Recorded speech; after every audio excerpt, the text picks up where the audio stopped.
It is 5:30, and that brings us to the time for our regular meeting, and we'll do that with a roll call, please. Commissioner Patton. Here. Commissioner Barwick. Here. Commissioner Webb. Here. Commissioner Stecklin. Here. Mayor Absher. Here. Would you all stand and join me in the Pledge of Allegiance?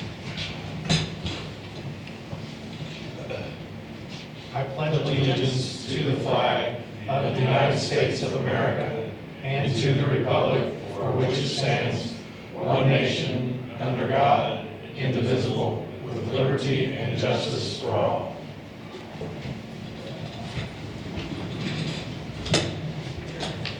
All right, item number 3, public comments. We have a couple of scheduled items to do first before anyone can come and speak to the council. Item A, we'd invite retired Detective Sergeant T.J. Warren to come up and talk to us about Special Olympics polar plunge once again. How's retirement going? So far, not too bad. The first couple of weeks, it's like, man, I should be somewhere. So, but after that, it wasn't too bad. Yeah, this is our 19th year doing this fundraiser for Special Olympics. Of course, I always give you guys these forms so you can join our team and go take a dip with it on March 2nd. So, What's the temperature going to be? well, I'm hoping the outside temperature will be in the 50s, but the water temperature will probably be in the low 40s regardless. But when you come out of the water, it's not so bad. Oh, Unless it's in the 30s, then it's a little rougher. So we've only had to cut ice with that 6 to 8 inches one time. Other than that, it's been good every year. So, but my Officer Morris and I have done this for 19 years for the Illinois Special Olympics. We do our event at Rental Lake. There's also one at SIU that's like a week or two prior. This is basically for athletes that have intellectual disabilities that get to compete amongst their peers. We also assist with the events that go on at the Heron High School, where they have those every year for the athletes to compete in different events such as track and field, ball toss, also bowling. And they have, can't remember what the other one was. I think the biggest one is just the races out there at the track, besides the ball toss. But just seeing them, just how it lights up their face when they get to compete each other, especially when it comes to the awards and the ceremony and getting their medals. It's just something to behold. If you get the opportunity to go out there and assist, that's something I always recommend too. But we're just coming again to ask for another pledge for Special Olympics like you guys have done in the past, just to help this organization to achieve their goals with these athletes. I believe we've budgeted for it, and you can count on it. So, checks in the mail. Sounds good. Okay. That works for us. Okay. Thank you very much.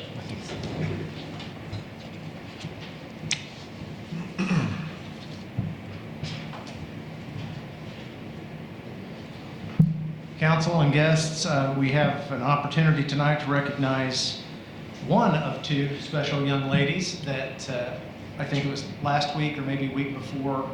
You can come closer. I don't bite generally.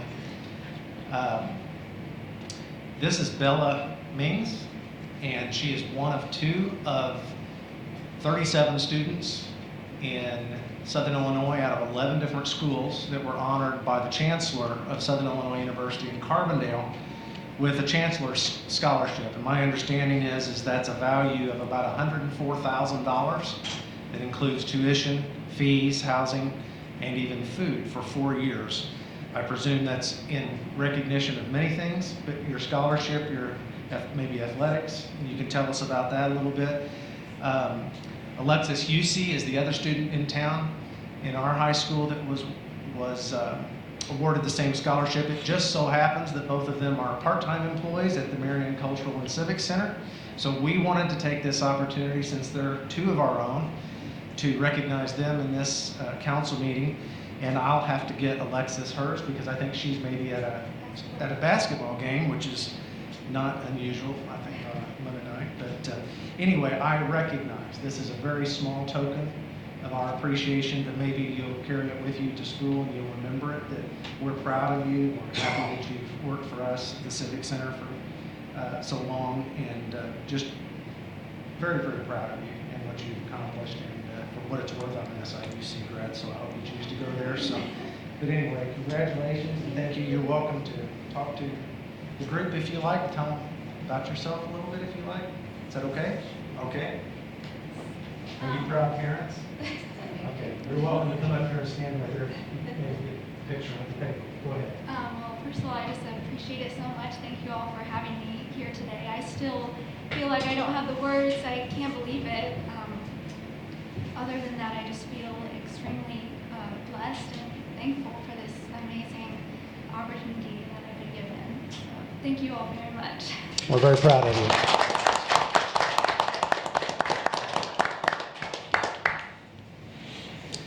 You guys must be very proud Yes. and financially relieved.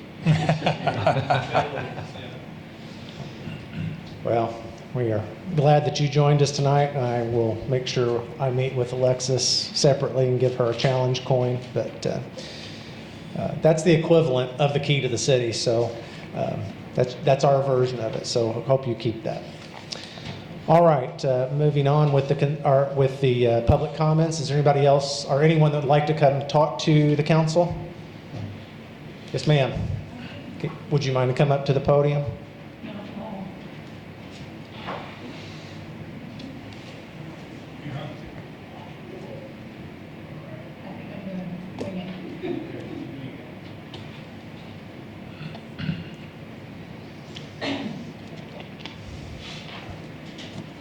Well, my name is Darla Loftus, and I moved to Marion just, in fact, April of last year. And this year, recently, I was thinking about the fact that spring will be coming soon, and with that, the threat of tornadoes and other horrible occurrences, for which I have discovered that Marion has no designated storm shelters. In fact, I was shocked when I Googled designated storm or tornado shelters in Marion, Illinois. I came up with a list that was purely bogus because one of the names on that was Heartland Christian Church, which is not far from me. And I called there to find out if they were in fact a designated shelter. And I was told that they had not been a designated shelter for years. And I was given the name, not by them, but I did a little more checking around and was given the name of a Mr. William Barrett, who was the designated 911 coordinator, I believe, for the city. And he basically told me the only option that we have is to go to an inside room of our home or jump in the bathtub with a bunch of pillows, I guess, and say some prayers. And to me, that's just not good enough. I was here in the city on May 29, 1982. I was 30 years old, and we all know what happened on that day, and we don't want a repeat of that. I was in the Town and Country Shopping Center with a friend of mine who had just recently moved over by Johnston City, and we were getting her phone hooked up. That tornado came straight at us and in fact destroyed the building that I was in. We ran in the back, and another girl and I got under a card table. And I was crouched down with my purse on top of my head, and I really said some prayers, but anyway, we got through that. And then when they were looking through the rubble, my leg evidently was sticking out from under the table, and someone wiggled my ankle and said, "Are you all right?" And when they got me out of there, they had to dig me out. There was a slab of concrete about 3 feet long and about 6 or 7 inches thick that had hit the back of that card table, and the only injury that I had was a huge bruise on my back. And I thank the Lord every day for my life. And there was a little boy and a woman in the P.N. Hirsch store just 2 doors down that were not quite as lucky. And we have honored our dead here, excuse me, in Marion. We've got the memorial on the square, and we've also got the one in Rose Hill Cemetery. What I'm asking for is a designated shelter for the citizens of Marion so we can be protected. I live in the subdivision that PMA management has. I live on, I can't even remember my address now. I'm sorry, but I live on Mountaineer Lane. And we have no basements or anything to go to. The trailer court that's right in behind us, people that have no basements or anything have nowhere to go for safety. And I realize that this is pie in the sky. We're going to have to do one thing at a time, but ideally for this city, it would be wonderful to have a designated 24-hour shelter in each sector of town, and a list that could be kept, say, for instance, at the water department to be given to new residents that come to Marion. But right now, I'd settle for just one designated shelter so the citizens of Marion can be protected. We've honored our dead. Let's do something for the living. Thank you. Thank you.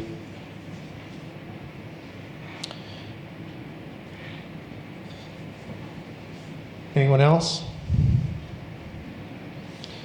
Okay, moving on to the consent agenda. We've got items A through C and sub-items, or I'm sorry, A through D and some sub-items. Anyone on the council want any of those items or sub-items removed from the consent agenda and made upon a separate vote? Anyone from the audience want any of these items or sub-items removed from the consent agenda and voted upon separately? Okay, hearing no objection, I would entertain a motion to pass the consent agenda as presented. I make a motion we accept the consent agenda as presented. Second. Any discussion on any of these items? Roll call, please. Commissioner Patton, Yay. Commissioner Barwick, Yay. Commissioner Webb, Yay. Commissioner Stecklin, Yay. Mayor Absher. Yay. Under new business, Public Works. Brent, I think you've got some discussion on many of these items, so. Yeah, there's 4 items on there, both of these are large, very large purchases that we need to make. Item A, discuss and approve the purchase of a 2025 Vector. That is the big machine that everybody's probably seen around town that we clean the sewers with. We do hydro excavating with it. It's basically the most important part for the sewer department as far as their equipment to maintain the sewer system. We actually, we're going to have this in next year's budget, next fiscal year 25's budget, but with the long lead time on that of 1 year, we need to go ahead and get that ordered so we can get it coming in our direction. We actually plan and budget for purchases like this in the 20-year plan. So we have money allotted to pay for this. We do plan on probably getting a 5-year loan for this from the banks. Details said there's probably interest rates sub 5% that we'll probably use to feather out that debt on that purchase of $480,000. Like I said, we've got 2 other Vectors, the same make and model. Obviously, this is going to be more updated, more bells and whistles now than it was 10 years ago. We're going to keep all 3 of those Vectors inside the city. The water department is using them more and more for hydro excavation and different things that they do. The street department uses it extensively for culvert cleaning, things like that. So we're going to, the sewer department, like I said, is the biggest user of it, so they will retain this new one. And then we will have 2 other ones that'll fit inside the city. The parts are interchangeable, a lot of the equipment's the same on them. So it's time to make that purchase.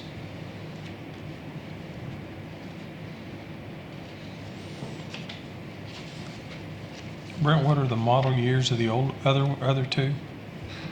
Exact model years, I'm not sure, but one's 10 years old and one's 20 years old. Okay. Give or take a year. We will try to purchase these on a 10-year interval. to make sure we're, keeping dependable equipment.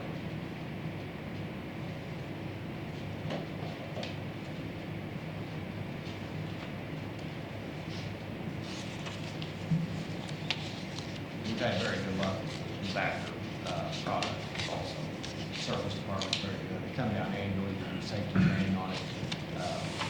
We see no reason to search for a different manufacturer. This works for us, and like I said, we know the maintenance of it, and we have the parts that are interchangeable with the equipment. Do you know how much we have to pay? I know you said obviously, presume part of it won't be paid for a year when it's taken delivery of, but what do we have to pay upon order? You mean when we place the order? Mhm. Didn't it say that in here? I think Well, our Baytex it did does. have a percentage. 5.2 says 15% upon submittal submission. 15? I missed On that. on the Vector, it says that. I didn't And then 80% on delivery and 5% net 30 after equipment startup and Is that on the training. Baytex? The Baytex was that. I didn't see that on the. Oh, I'm sorry. Yeah, Is that not Yeah. what the question was? I'm not so sure. I'm trying to think back 10 years ago. I don't know if we paid anything when we made the order. But if there is, and they didn't point it out here on this bid, Well, that's what I didn't think I saw it so anywhere. I don't think. I thought it was there any unusual. Payment made. It would be unusual for something that expensive. But if there is a percentage of 15% or however, that's something that we can easily afford on this with debt service money. Okay. And I will make the motion to approve the purchase of a new 2025 Vector. I'll second that. Do you know when the 2026 comes out?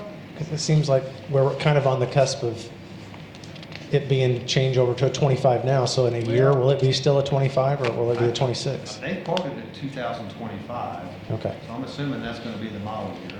I mean, the Okay. chassis obviously are big truck chassis, so whenever those model years change, that's when it changes, and then all the equipment's added to it. But they're defining it as a 2025.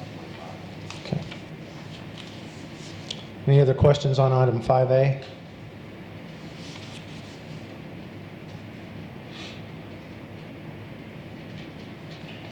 Okay, roll call, please. Commissioner Patton, Yay. Commissioner Barwick, Yay. Commissioner Webb, Yay. Commissioner Stecklin, Yay? Mayor Absher. Yay.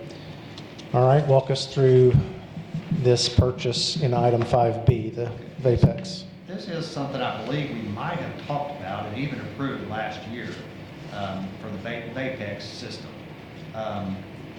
When we approved that, we put it in the budget. We realized that we didn't have a good structural cover for what we needed to mount that on. It's going over the headworks of the West treatment plant. This is an odor control system, and we needed to have something that we could walk on, and we could also drill through and mount these jets onto. So we went back and forth with the engineers, and we finally got a stamped structural drawing for a fiberglass system that really we used before when we covered another part of the plant, and it should have been easy for us to see that, but that's the system we're going to use. So we have a price for that system, that fiberglass system, all the structural parts of it, and the cover itself, included in this. The bid for the Vapex was $169,900, and then all the fiberglass covering the structural system that they were going to send us is $73,500. Whatever that totals up, I don't have that total on here, but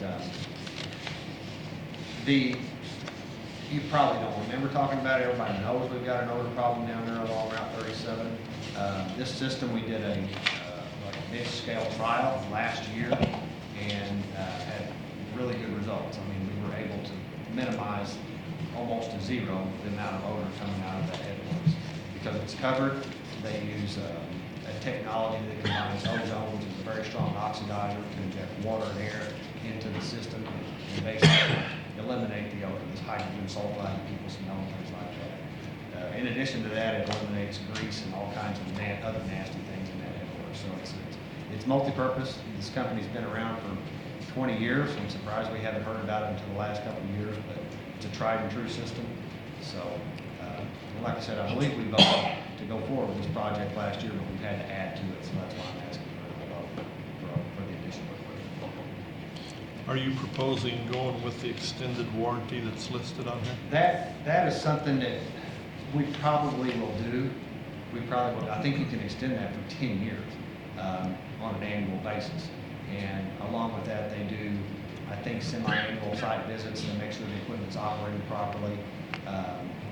My guy said that the equipment's very easy to understand and very easy to fix and replace.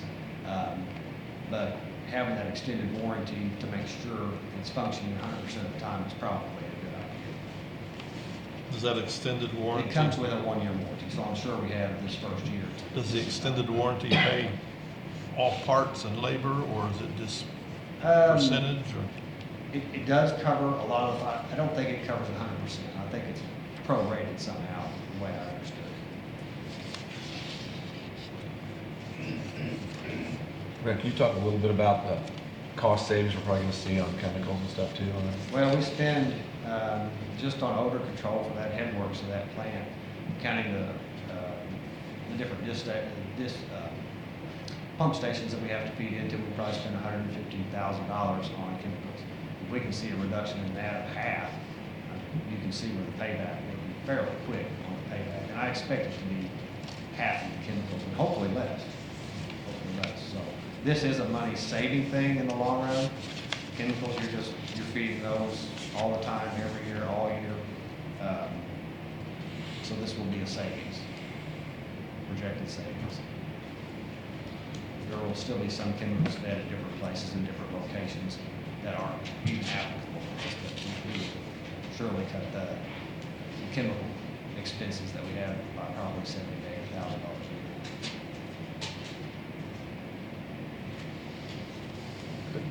What type of monthly maintenance is required with this? I was noticing they're pretty specific about monthly maintenance. Well, it basically amounts to a generator that mixes the ozone with the oxygen in the water. There's hoses and things like that. Those hoses probably need to be cleaned, and the nozzles need to be cleaned. And basically, it's very simple things that have to be done to that. Just part of any maintenance of a piece of equipment. But in reality, it's very simple. It's a box, a lot of electronics in it that generate the ozone, and then just a piping system, injectors that put it down into the tank.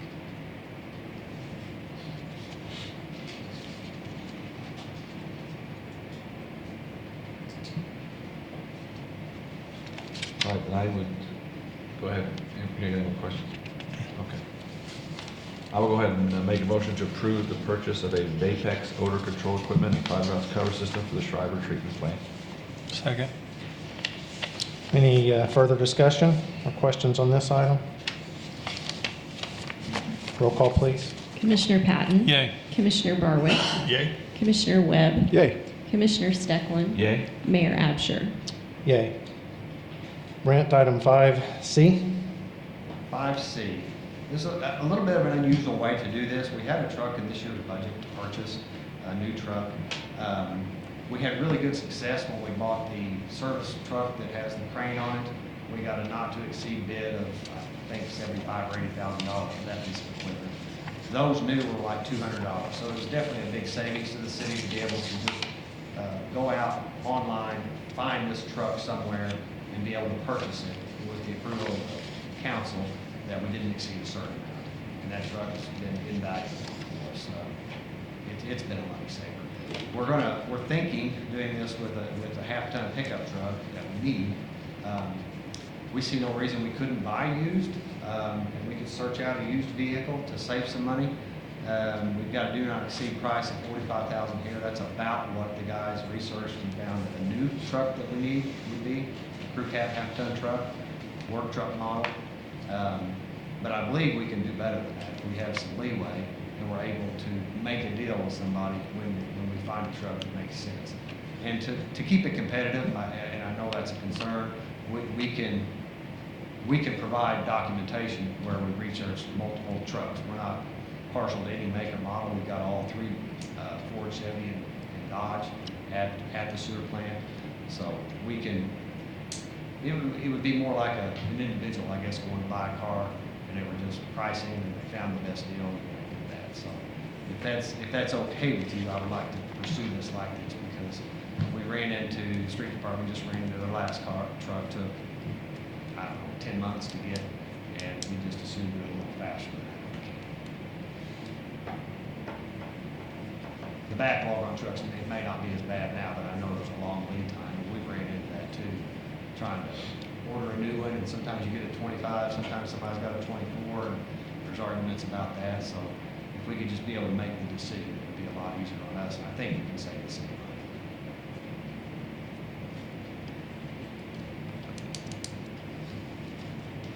When does that affect our competitive bid process that's in place that we have to follow? I don't know what our specific ordinance on it, as far as statute wise, unless our ordinance dictates otherwise. I think it's a good idea to be able to It's pretty cumbersome. pull the trigger. To have to, Yeah. to go through the process of getting bids, and then some people, like I said, some people will have a 24, some people will have a 25, and they want to sell them both as new, and which one's better. Right. This way, we can make a good decision on this, and we can get competitive pricing, and we can show that to you after the fact. That we're, you know, we did our due diligence to try to save as much money as we can. Particularly, we've been buying some used vehicles lately for different departments. And I think the competitive bid thing works well, potentially, on new vehicles. It's a different animal on used. And the problem we've been running into is just the timing of finding one and not being able to make a deal and pull the trigger, so to speak. And then, you know, by the time a council meeting rolls around, I mean, they're not going to hold it for 2 weeks while we decide. That's the problem on the used car side. It's not too difficult on the used car side, particularly with the police vehicles we've bought. I always go through and go, okay, what are we paying, you know, to see if it's a decent deal or not. It's not very hard to figure that out. But are you looking that up, Wendy? I'm trying to, yeah. I think we bought William Barrett's vehicle that he's driving now used. Yeah. We searched it out used. There just is no apples to apples on a used one in particular. Mm-hmm. It's just hard to. There's no apples to apples when you spec one out, because somebody won't have that exact spec. Right. I mean, they'll have cruise control 1 or something funny that just didn't come in the package. To get exact vehicles is very difficult anyway. I mean, you can do the best you can. So could it be approved contingent on having, agreed as commissioner to approve? Yeah, I think that's what we're really just establishing a price limit here and giving them some leeway to, Yeah. but I think that's a good suggestion. That can you at least get We can run that through 3 bids and just Commissioner Steckland, sure. just so that we're doing some due diligence, Yeah. make sure. And if it's a used one, I'd like to look at the numbers myself, because I've got still access to, Oh, well, I can email all of Some- them. I mean, it's just, yeah. as long as everybody gets back, and we can, you know, if there is a deal, and it looks like a good deal, we need to act fairly quickly. What do you think about that, Wendy? The bids are not required. It just says it is recommended but not required that for purchases over $1,000 if bids are obtained. Okay. But I still think it's a good idea to get actual comparative prices, and Yep. even if it's not apples to apples, I we agree. can kind of look at it, and John, you can look through that, and then, like I said, if they end up being used, let me run the numbers on those if you don't mind, just to make sure. All right, so I make a motion to approve purchase of a crew cab half-ton truck at a price not to exceed $45,000. I'd second that. Okay, roll call, please. Commissioner Patton, Yay. Commissioner Barwick, Yay. Commissioner Webb, Yay. Commissioner Steckland, Yay. Mayor Absher. Yay. Item 5D, Brent. And just on another note, the VAPEX will be paid for in cash out of our debt service, and so will that pickup truck. So we've got the cash for those. And this next one will be paid through with operating funds as a major maintenance item. This aeration equipment from Schreiber is something that you guys might remember. We did it 2 years ago. We had to replace all the metal inside the tank that delivers the air to the diffusers in the bottom. It's rusty, it was rusty beyond repair. This tank's no different. It's just 2 years later. We've got to do the same thing we did. Inflation got us on this. I think we did it for about $70,000 2 years ago. Now it's $175 for the same equipment. But it's this year's big maintenance item that we're going to do at the treatment plant. So.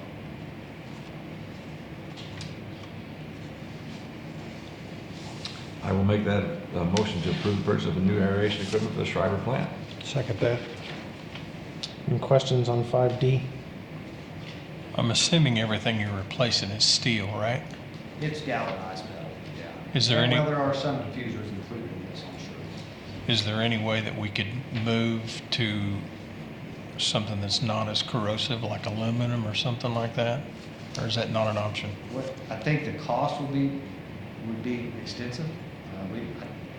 I don't even know if they make it stainless steel, and that would obviously be best. But what happens in this too is there's a channel, and then the air header kind of slips down inside. It's 20 foot long, so going through the water, there's a lot of rattling around. So we're wearing that metal also. So it's not only the corrosion that doesn't help, but it's also just the moving and the wearing. Now keep in mind, these are 20 years old, so it's a 20-year life on it. So it's not awful, but I don't think that different material would necessarily help. Aluminum might be worse because it's soft. Yeah, yeah. Just curious. Any other questions? First and second, right? Roll call, please. Commissioner Patton, Yay. Commissioner Barwick, Yay. Commissioner Webb, Yay. Commissioner Stecklin, Yay? Mayor Absher. Yay. Item 6, Commissioner Barwick, your items. Yes. I'd like to make a motion that we would approve my recommendation to enter into a contract with Flock Group for new investigative software.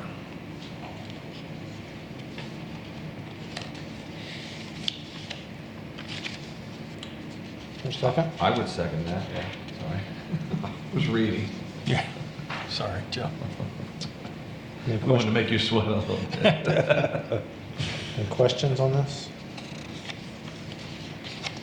Yeah, I mean, are these going to any specific places? Can't tell you. You're not going to tell us, are you? Okay, they're secret. Okay. Makes sense. I take it these are similar to the ones that I've gotten the opportunity to be photographed in Chicago on the toll system. No, not really. Very different than that? Okay. Yeah. Okay. Let's let Cody run through the technology a little bit then. So to that comment, these are not red light cameras. That's not what this is. Okay. A lot of communities are going to a system similar to this. Our neighbors to the west in Carbondale and Murfreesboro both have similar systems. I think Murfreesboro actually has this product. Especially in our community being along the interstate, we get a lot of crimes from people coming in off the interstate.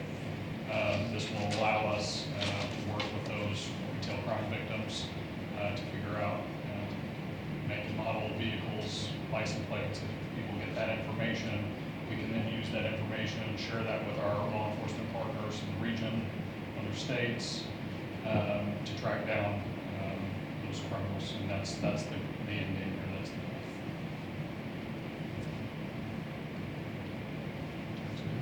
Cody, unrelated, I've had some people ask me on, I think it's on DeYoung Street and Fair Street, there's some cameras been put on Yeah, those. so- Is that IDOT or is Yeah, that? IDOT took on a new project, and this, as far as I know, goes Harrisburg and Murfreesboro, where they're trying to sync the lights. Okay. All the stoplights up.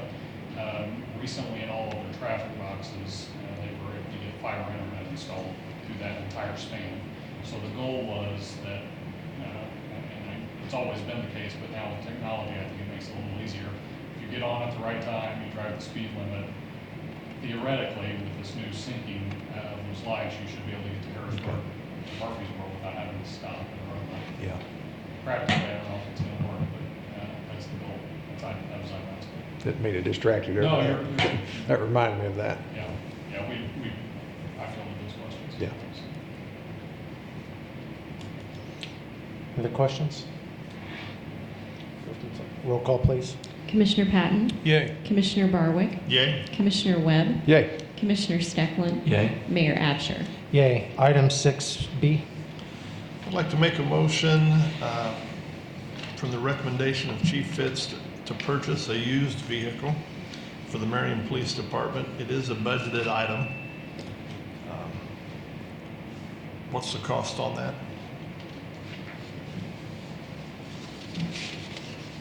$25,709.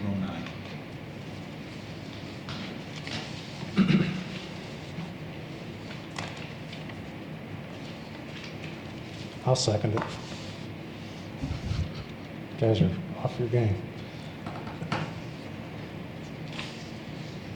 think you got information in your packet about this, right? Yes. Okay. I thought there was. Is the one chief better equipped for your needs? Yes. There were two units in here. Looked like they were both Pacificas, There right? should be 3. Yes. The one we are hoping you will approve is 1 year newer, has less miles on it, and is in a little better shape. Okay. It's also got a certified pre-owned warranty on That's that correct, one, yes, is sir. what I Okay. understood. I don't think it's terribly long, but it is the CPL warranty, but it's a few months, isn't it? Yes.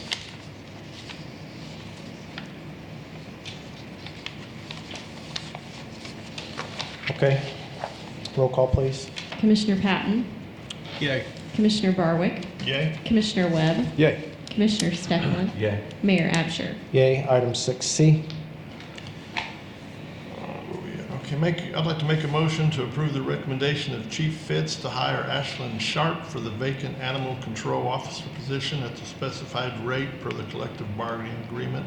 Sharp's start date will be February 19th, 2024. I'll second that. Any discussion? Questions? Roll call, please. Commissioner Patton, Yay. Commissioner Barwick, Yay. Commissioner Webb, Yay. Commissioner Steckland, Yay. Mayor Absher. Yay. Chief? Gentlemen, this is Ashley. She was an animal control employee once before, left for a different opportunity, and now that we have an opening, she was very interested in coming back, and we were very interested in having someone to fill that vacancy that has experience and actually wants to be there, so. Would you like to say anything? I guess I'm just really thankful for the opportunity to be able to come back. I was able to take position somewhere else for a while, kind of broaden my horizon as far as employment opportunities in my career with animals. But this is just kind of where it's calling me back to, and I'm happy to be able to put everything that I've learned over the last couple of years back into what I'm doing now too. So, thank you guys. Thanks. Welcome back. Thank you, gentlemen. Thank you. Okay. We vote on that? We voted, right? Yes. All right, item 7. Cody, anything of note to, I know we've got it all in our packet, but you got 3 HUD TIF facade grants. Yeah, so the 3 grants were for the old Smoothie King location on Main Street, Union Street Arts over here on Union? Union Street Arts on here. It's Monday. And then the Art Starts building. All 3 are exterior improvements as the grant outlines.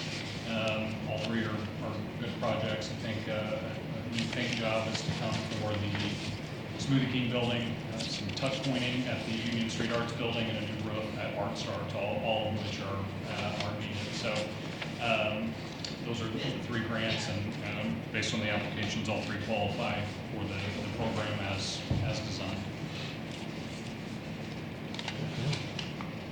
Yeah, I'll make a motion to approve 3 HUD TIF facade grants to Brian Ziegler for Smoothie King, Luke O'Neill for Union Street Arts, and Art Starts Incorporated. Second that. Any questions? Roll call, please. Commissioner Patton, Yay. Commissioner Barwick, Yay. Commissioner Webb, Yay. Commissioner Stecklin, Yay. Mayor Absher. Yay. Item 8A, I'm going to ask Cody to run more so the public than us. I know we've got this in our packet and the arguments for this and why we're asking for this resolution tonight, but just ask Cody to go through it because he's so well versed with this particular topic as well as anything else Star Bonds related. So.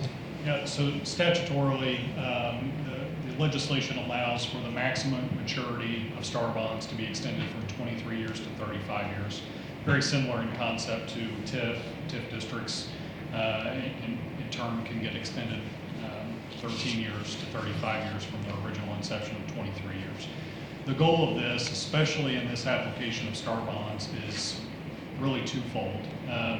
The first is it will allow for really a safer buy on the bonds because there's a longer runway of payback. In its easiest form, that's probably the easiest way to understand why this is a big ask and a big undertaking. 23 years obviously is a long time, but the hope here is that, which is my second point, say in 10 years, another business comes to town and we want them to take advantage of this Star Bonds project, or they want to take advantage of it to come to town. If there's only 13 years left of bonding ability at that point, it's less than ideal to attract them to come to our community. With this extension, and the state has already in concept approved of this, they're waiting on a copy of this resolution, but being able to have an additional 20 years to offer that next business 10, 15 years from now will be huge for our region, and it'll make this project almost guaranteed to be successful for that additional 13 years. So it's a big, like I said, it was a big ask of the Department of Revenue. They approved it pending this resolution here tonight, but we do believe that it will add quite a bit of attractiveness to the bonds as we take these revenue bonds to the market. The whole prospect of revenue bonds over what we typically bond, which are general obligation bonds, or in Brent's case, revenue bonds on water and sewer rates. What's unique about these is their own prospective retail revenue. It's really hard to justify that to somebody that's willing to buy those bonds. And so if you can put a longer runway in place, we were told by the bond counsel, by the underwriters, that makes these bonds much more attractive in this process. And so that's what this does in concept. Happy to answer any questions. So in layman's terms, in my mind,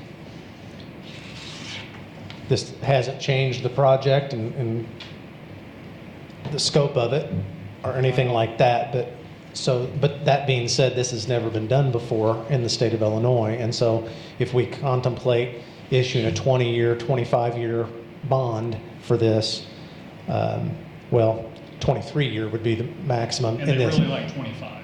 Right. Yeah. So, but again, this obligates us for our local share of this to Star Bonds for 35 years, not 23. But the state's, which is the bigger share of it, is also obligating with their approval for 35 years. So let's say we still won't necessarily issue a longer bond, but if you issue a 25-year bond, and let's look at the negative first. It doesn't do as well and it doesn't perform as well. In theory, we pay out at the 25 years. There hasn't been enough revenue, if it went poorly, to pay off the bond. And our obligation, the state's obligation, ends. With this extension, we're still obligated to pay it in 25 years, but God forbid that it doesn't happen that way. There would still be more revenue runway there for us to pay off that bond, which it simply makes the bond buyer whole. And that's one of my major concerns, is that these are revenue bonds, not general obligation bonds, given that I won't be here in 25 years. I want to make sure we're doing everything we can to make sure bond buyers are held whole. To Cody's point, what quickly became apparent to us is, for lack of a better, and there is no phase 2 to the Star Bonds project, but there might be. Once this gets ramped up in 4 or 5 years, everything is going well, It might take a few years for some big name outfit that I won't mention because that'll just lead to speculation that we've got somebody else on the hook, and that's not the case. But if we get a lot of attention because of what's going on here, as Cody said, we end up 5-10 years down the line with 23-year time frame on it. There's not going to be a phase 2. But if we end up 10 years down the line, we have a 35-year runway as the statute allows for, right on page 1, literally, of the statute, then we've got yet another 25 years potentially that we could bond for a phase 2. And if the state, we didn't approach you guys with it because honestly it doesn't matter unless the state is agreeable to it, and all indications after several discussions along these lines with them, they are. So we're presenting it to you. But I absolutely believe this is in the best interest of the bond buyers. It's certainly in our best interest. Like I said, it doesn't change the scope of this project or make it bigger or anything like that. But, and lastly, let's look at the good side of things. So if I use the example as if the bonds wouldn't be paid off in time and that we would have some additional runway. Let's say the opposite happens and we're fortunate enough, like in Kansas City and Nebraska, where some of this is going on already, where they've paid their bonds off earlier than what the bond was issued for. And let's say that happens and in 18 years or 20 years we're able to pay those bonds off early. That would be to everybody's best interest too, and save interest. But we don't have another project. The state is only going to share their revenue with us so long as bond payments exist, as is we're only obligating our share of the revenue as long as bond payments exist. So even if we approve this and we have this 35-year potential, if in 18 or 20 years the bond's paid off, that's the opposite of the scenario I started with, they pay off early and we don't have any more need, then the set aside of those funds stops, both for the state and the locality. And everybody, it worked well, everybody's happy, there's no more projects. It worked just exactly better than what was described. So there's really not any risk for us. It's not like, if it goes real well, then it's not like we're actually obligating anymore. It'll pay off early, and if there's no more projects, then we cease the Star Bonds District and go home. But in the circumstance where we've got somebody else that might want another project, that almost invariably gives us the opportunity to do that 10 years down the line or 5 years down the line. And lastly, the worst case scenario, if God forbid they don't pay off, if we issue 25-year bonds and we don't know yet what bond council is going to recommend, which will be coming up later in the year, but we don't know what that term is, but I suspect it'll be 25 years, that's my guess. And it takes 25, 6, 7 years to pay off because maybe we got started a little slower or something, then that's done nothing but make the bondholders whole, as opposed to them cutting off at 25 years. So I see no negatives in this whatsoever. The only real risk is the state not being agreeable to it. So Yeah, and the concept that the mayor just described, that they pay off in 20 years, say we have no debt in 20 years, that's just another incentive for the developer to even go back to the well at that point and try a second round of this, because if there's no debt, we can use the existing revenue at that point to go attract the next big thing. Whether they come to us or not, he would have some added tools in his tool belt. And the last thing I'll say, that the bond underwriter indicated that this, it's hard to quantify this, but because of the safety net that it provides, to the mayor's point, if these bonds are due in 25 years and it may take, worst case scenario, let's say 28 or 29 years worth of revenue to pay off, because the safety net exists, likely to get some sort of a concession on the interest rate as a result of this as well, because there's a longer runway. Which in turn makes the original project better and easier to pay off with less interest. So it's just it's kind of a virtuous scenario. So that's my recommendation and my motion to adopt this resolution 2024-09, extending the maximum maturity of STAR bonds from 23 to 35 years. Second. Okay, any other questions on this? Just wanted to be very explicit with it because could be made out to be something controversial. It's really not. It's in my mind, it's a safety net for everybody that's involved. And like I said, it's prescribed as available in legislation. We just didn't start off that way because we needed to get the first step done. So, no questions? Roll call, please. Commissioner Patton, Yay. Commissioner Barwick, Yay. Commissioner Webb, Yay. Commissioner Stecklin, Yay. Mayor Absher. Yay. Item 8B is an ordinance authorizing the sale of the old City Hall. We've kind of already approved this with one notable change that I wanted to make plain to you, which was explained in our packet. But so we originally were not, I'm not sure why, but we were originally not selling the parcel that was due east of Old City Hall when we entertained the RFPs. They are wanting to extend, I think, with a decking system out there past where the building is at, which told them would necessitate them buying that parcel of property, with them doing that on city property. We compared the square footage of that area to the known parcel that we sold adjacent to John Brown's. Square footage wise, that's how we came up. I came up with that $20,000 figure as an addition, but that's kind of how that laid out and why.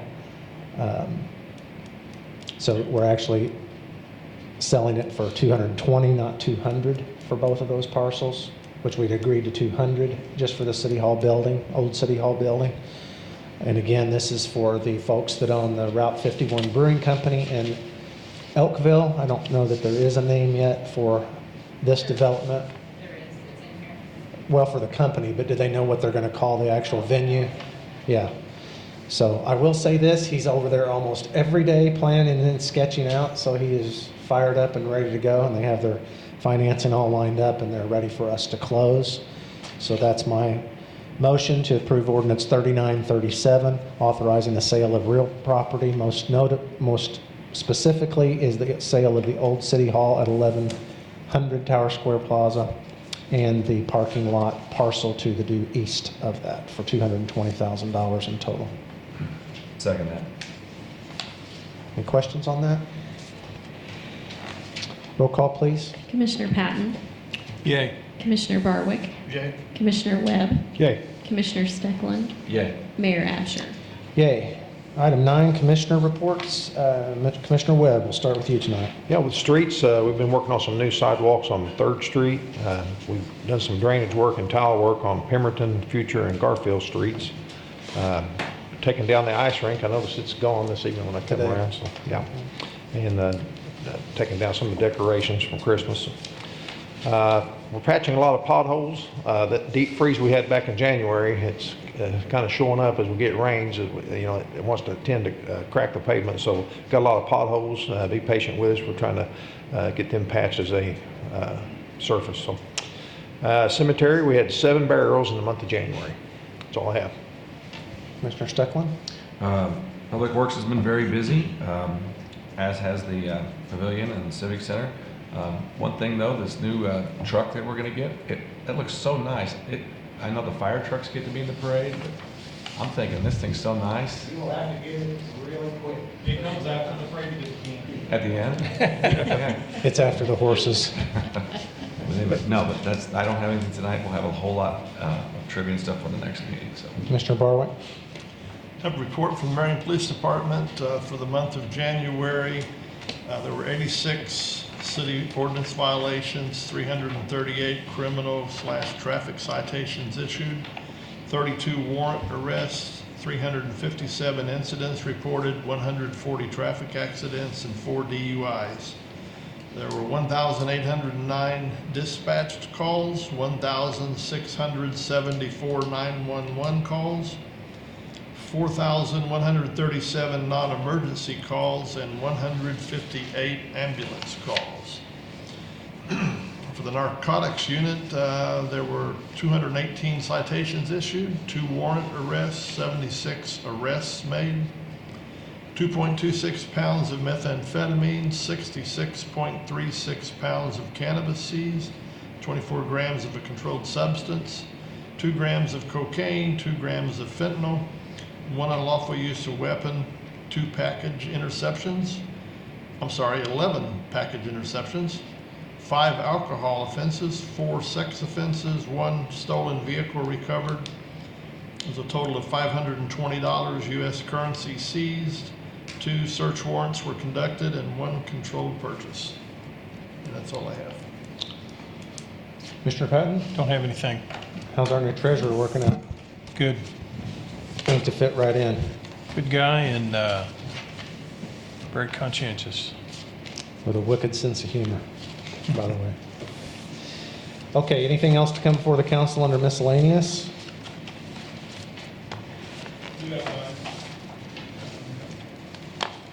I have one more thing to add.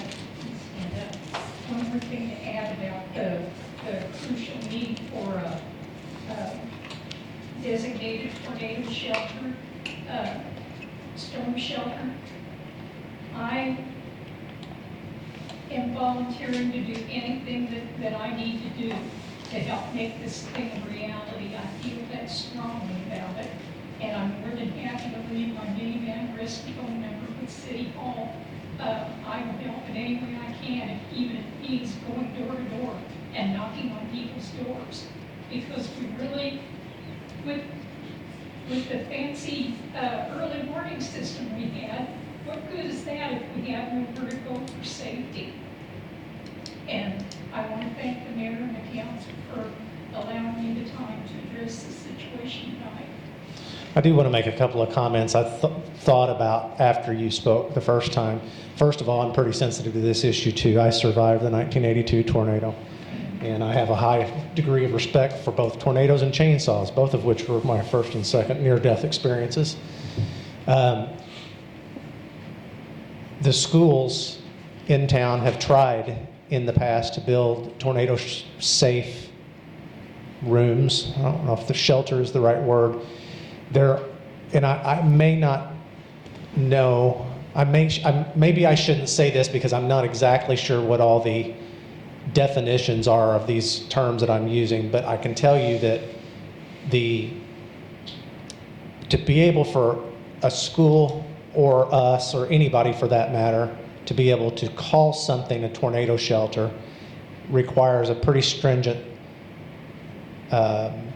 set of building requirements, none of which in town meet those requirements, which is why we don't have any and why I'm not really sure that there's any in other towns either, and maybe there are, but they've even tried to incorporate this into a couple of the newer school buildings that are being built. And again, I'm not pushing back, I'm for it.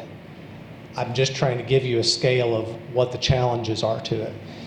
One, it's prohibitively expensive to meet the federal guidelines, which is why you're not seeing these rooms being built so that you can advertise that specific purpose. Because once you do, if somebody were to perish, God forbid, in one of those facilities now, the school, the city, the hospital, whomever has now taken on some express liability for that. And that's why a lot of people, I think, and organizations are shying away from it. But it's incredibly expensive. The steel, concrete, lack of glass, what it does to your ventilation systems and all that. And I'm only speaking from experience with that when I served on the school board. So it's an incredibly expensive thing and very difficult.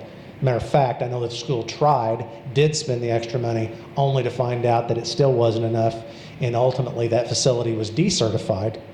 And even though it's built to stronger standards, cannot be advertised as a storm shelter at this point, which is relatively distressing in of itself, but it's just incredibly difficult. And the second thing I was thinking of, even if that wasn't the situation, I don't know how you have enough room for 17,000 people to shelter in something like that. And inevitably, if we picked one in one part of town, I mean, obviously, no matter how much early warning you get, and I speak from experience with this, there's precious few minutes to get out of the way of one of these things. And unfortunately, you can't always tell the direction. Matter of fact, you can rarely tell the direction a storm like that is traveling. And I'm concerned about sending people into harm's way to get to one of these places. That may not be a good or standard practice. Maybe that's completely the opposite of what people are telling to do, but I'm telling you, if you can't tell which way a tornado is moving, then it's moving directly towards you.